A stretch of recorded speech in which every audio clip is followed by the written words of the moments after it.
जवळपास 3 वेळा शिबिर झालेली आहे. टप्प्याटप्प्याने जे काही नियम जे आहेत ह्या सगळ्या प्रक्रियेमध्ये कुठपर्यंत सगळे तयार आहे? बऱ्याच ठिकाणी अनेक पक्ष होतात त्या 1 लाखपर्यंत निवड झालेले आहेत. नाही नाही, त्याची आकडेवारीच येतं, त्याची आकडेवारीच येते. असं काही माणसं नेमून असं होत नसतं. ते काही स्वतः काही सांगतात ते 1 लाख आणि काही, परंतु शेवटी ते सरकारी आकडे येतातच नाही बाहेर. ते आहेत, आमच्याकडे पण आहेत सगळे. काय आता 30 जूनला सगळं सुरू झालं आता हे या सगळ्या प्रोसेस. मला कळत नाही खरं तर महाराष्ट्रामध्ये 3 वर्षानंतर निवडणूक आहेत आणि आत्ता ह्या याद्या सगळ्या करणार. दरवर्षी मुलं 18 वर्षाची होत असतात. त्या सगळ्या गोष्टी पुढे कशा कशा होणार. अनेक माणसं घरं सोडून जातात, घरं बदलतात, नवीन माणसं येतात. हे ही प्रोसेस थांबून चालणार नाही. ही 3 वर्ष चालू राहणारी प्रोसेस आहे आणि त्याच्यामध्ये काम सुरू आहे. SIR सगळीकडे केलं जात आहे. 2000 आणि 2004 दरम्यान लोकांनी केले त्यांची नावं यादीत त्यावेळी केलं असेल तर यावेळी नाही. ह्या सगळ्या गोष्टीचा SIRचा सगळ्यात मोठा फटका आज पश्चिम बंगालला, बिहारला, सगळ्या ठिकाणी बसला. पश्चिम बंगालमधनं जवळपास काहीतरी 27 लाख मतं ही काढली गेली काय. आणि आज ममता बॅनर्जींसारख्या माजी मुख्यमंत्र्याचं त्यांचा पराभव होतो. हे काही साधी सरळ गोष्ट नाही. इतकी मोठी सरकारी यंत्रणा लावायची. हे जे चाललंय राजकारण आत्ता देशामध्ये हे काही खूप घाणेरडं आणि खूप भयानक चालू आहे. याचा फटका पुढे भविष्यात भाजपाला मिळणारच आहे. तो असं काही तो कोण राहत नाही त्याच्यातनं. मुळात सत्तेचा अमरपट्टा कोणी घेऊन आलेला नसतो. फक्त प्रश्न असा आहे की आपण करत असलेली कृती हा भविष्यातला पायंडा आपण काय पाडतो आहोत याचं भान मला असं वाटतं राजकीय पक्षांना जर समजा नसेल, राजकीय नेत्यांना नसेल, तर मला भविष्यातल्या पुढच्या पिढ्यांची चिंता मला जास्ती वाटते. राजकारण काय येतं जातं वगैरे सगळ्या गोष्टी असतात, पण शेवटी आपण कुठे नेणार आहोत महाराष्ट्र, कुठे नेणार आहोत देश, कुठे नेणार आहोत आपण राजकारण. आणि खूप गलिच्छ हे जे आता काय महाराष्ट्रात पण जे काय फोडाफोडीचं सगळं राजकारण सगळं सुरू आहे आता, हे काही उमदं राजकारण नव्हे. हे चांगलं राजकारण नव्हे. उद्या सत्ता गेल्यावरती या अशाच प्रकारच्या गोष्टींचा भारतीय जनता पक्षालाही त्रास होईल. त्यावेळेला काय कराल आपण, काय करतोय, कुठपर्यंत जातोय, कुठपर्यंत जायचं, याला काय मर्यादा आहेत की नाही या गोष्टींना. काय आहे, मी तुम्हाला एक गोष्ट सांगतो.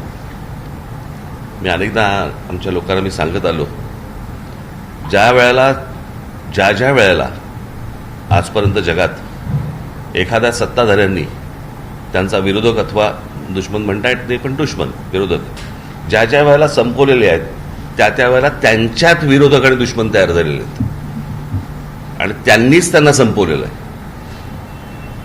ही प्रक्रिया भारतीय जनता पक्षामध्ये सुरू झालेली आहे. त्याच्यामुळे बाहेरचे विरोधी पक्ष तुम्ही संपवणं हे सोडून द्या, परंतु आता तुमच्यात जे विरोधक निर्माण झालेले आहेत याच्यातनं तुम्हाला जो त्रास होईल आता, तो तुम्ही पण बघत राहा. आणि हा जगाचा इतिहास आहे. समोरचे तुम्ही विरोधक संपवलेत की तुमच्यात विरोधक निर्माण होतात. आणि पाठीच्या काळातही तेच झालं होतं. अनेक वेळेला ह्याच गोष्टी घडलेल्या आहेत. ऑपरेशन टायगर 2-3 खासदार झाले. काल शशी नाईक यांनी सोमवारी परिषदेमध्ये सरकारच्या विरोधात. काय प्रश्न विकत घेणाऱ्यांचा नाहीये, विकल्या जाणाऱ्यांचा आहे.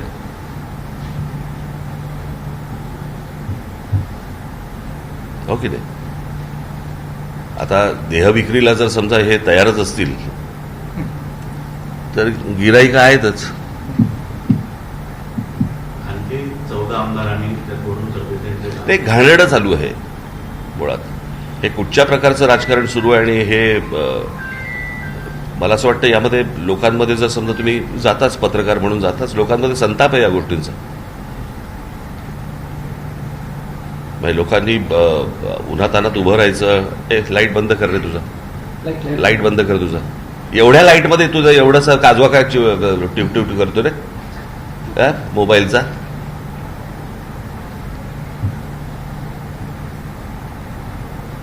काय बोललो तुम्ही सर? हां, हे काही चांगलं राजकारण नाही चालू आहे.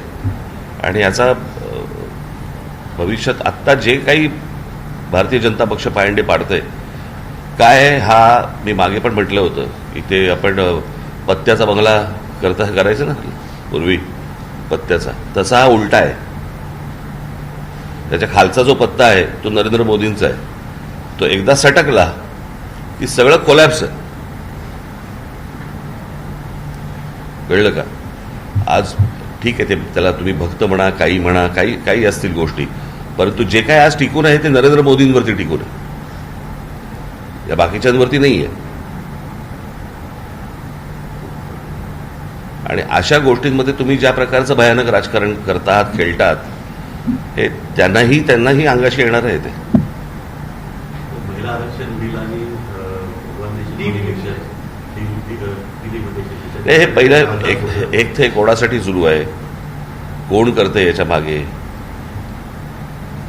कळलं का? हे सगळं अमित शहाचं राजकारण सुरू आहे. मी मागे आता माझ्या भाषणात म्हटलं नाही का, आता शिवसेनेचे 6 खासदार फोडले, भाजपमध्ये का नाही गेले? टीएमसीचे 22 खासदार फुटले, वेगळा गट का केला?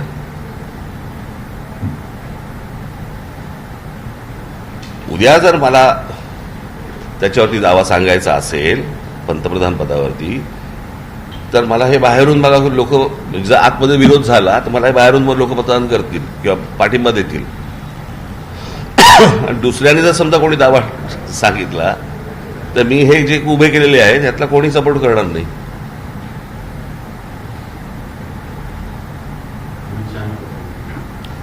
नाही, मी मगाशी म्हटलं ना, ज्यावेळेला तुम्ही समोरचे ज्यावेळेला विरोधक संपवता त्यावेळेला विरोधक हे तुमच्या दुश्मन तुमच्यातच तयार होतात. ते चित्र आता तुम्हाला महाराष्ट्रात आणि देशात सर्व ठिकाणी तुम्हाला दिसेल, अगदी खालपर्यंत दिसेल तुम्हाला. बेधुंद सत्ता ज्या वेळेला येते त्यावेळेला माणसं अशी वागायला लागतात.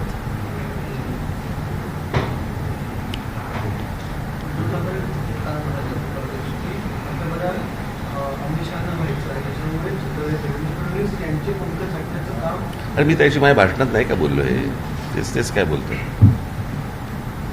पाऊस पहिल्याच पावसामध्ये मुंबई पूर्णपणे तुंबली होती.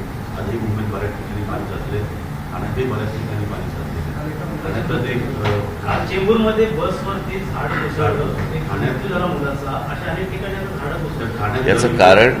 याचं कारण तुम्हाला आठवत असेल कदाचित, किंवा तुम्हाला मी गेली अनेक वर्ष या सगळ्या शहर कसं उभं राहतं, कसं उभं राहिलं पाहिजे याच्यावरती अनेकदा मी बोलत आलेलो आहे. या शहराच्या उभारणीकडे कोणाचंही लक्ष नाही.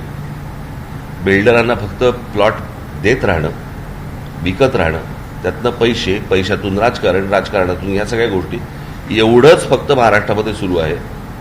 लोकांना चांगलं आयुष्य मिळावं याच्यासाठी म्हणूनचा काय कुठच्याही गोष्टी सुरू, नुसते रस्ते आणि पूल यातनं शहरं उभी होत नसतात. आपल्याकडे डेव्हलपमेंट प्लॅन येतो पण टाउन प्लॅनिंग होत नाही. आणि त्याच्यामुळे कुठेही रस्ते बांधा, तर किती उंचावरती बांधताय, त्याच्यात पाणी कसं जात आहे, वेगळाच विषय आहे. मी त्याच्यावरती तुम्हाला 1 तासभर बोलू शकेन अख्खा. कोणाचं लक्षच नाही हो. फोडाफोडीचं राजकारण, राजकारणाचा पैशामधलं राजकारण, एवढंच फक्त सुरू आहे महाराष्ट्रामध्ये आणि देशामध्ये. निवडणुका. सिमेंटच्या जंगलातच आपल्याला लागेल का? आता कुठे राहत आहे? नाही, आता कुठे राहत आहे? वाढत चाललेलं आहे. मग आता कुठे राहताय? कुठे आता तुम्ही? झाडांच्या जंगलात.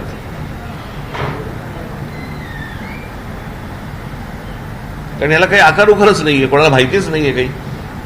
ठाण्याच्या वेगळी परिस्थिती आहे. दर पावसाळ्यामध्ये किमान 12 ते 15 ठाण्याची जुनी झाडं आहेत ती पावसाळ्यात पडतात आणि गेल्या 9 वर्षात 90 झाडं पडली. काय करायचं त्याला? विकास केला असं सांगितलं. तुम्हालाही दिसतोय. मांडा, चॅनल आहेत ना तुमच्याकडे, मांडा. चला चला बोलल्यावरती कंठ फुटला तुला. एवढा बघत बसला होता आपला. इंटरनल मेट्रो ठाण्यामध्ये सुरू झाली. नाही, ठाण्याचे प्रश्न आहे ना विचार. राम मंदिराचा